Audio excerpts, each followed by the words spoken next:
கிறிஸ்துவுக்குள் பிரியமானவர்களே, இயேசுவின் நாமத்தில் நான் உங்களை வாழ்த்துகிறேன்.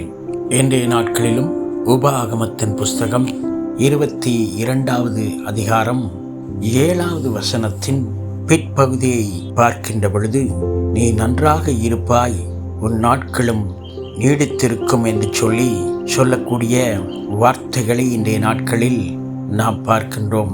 ஆண்டவராகிய கர்த்தர் சில கட்டளைகளை, சில நியமங்களை, கர்த்தருடைய வார்த்தைகளுக்கு கீழ்ப்படிந்து நீ முழு இதயத்தோடும் முழு ஆத்மாவோடும் ஆண்டவருக்கு முன்பதாக, அவருக்கு முன்பதாக உன்னை தாழ்த்தி உண்மையுள்ளவனாக நீ நடக்கும் பொழுது உன்னுடைய வாழ்க்கையில் ஆயுசு நாட்களை கர்த்தர் பெருக பண்ணி உன்னுடைய வாழ்க்கையை ஆண்டவர் ஆசீர்வதிப்பேன் என்று சொல்லுகின்றவராக இருக்கின்றார்.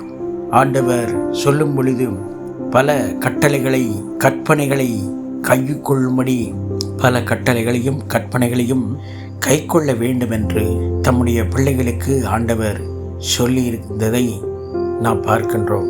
நம்முடைய வாழ்க்கையிலும் நாம் ஆண்டவருடைய எல்லா கட்டளைகளையும் கைக்கொள்ளவும், நம்முடைய ஒவ்வொரு நாட்களிலும் நாம் தேவனுக்கு பிரியமானவர்களாக நம்முடைய நடத்தைகள், நாம் பேசக்கூடிய பேச்சுகள், நாம் செயல்படக்கூடிய காரியங்கள் அத்தனையிலும் கர்த்தருடைய நாமத்துக்கே மகிமை உண்டாகத்தக்கதாக நாம் பொறுமை நிதானமாய் பேசுகிறவர்களாக, கீழ்ப்படிதல் உள்ளவர்களாக, மனத்தாழ்மை உள்ளவர்களாக நாம் கர்த்தருக்கு முன்பதாக நம்மை தாழ்த்தி ஆண்டவருக்கு பிரியமான பிள்ளைகளாக நாம் வாழும் பொழுது தேவனாகிய கர்த்தர் நம்முடைய வாழ்க்கையில் நம்முடைய நாட்கள் நீடித்திருக்கும்படி ஆண்டவர் நம்மையும் ஆசீர்வதித்து உயர்த்தக்கூடிய நல்ல தேவனாக இருக்கின்றார்.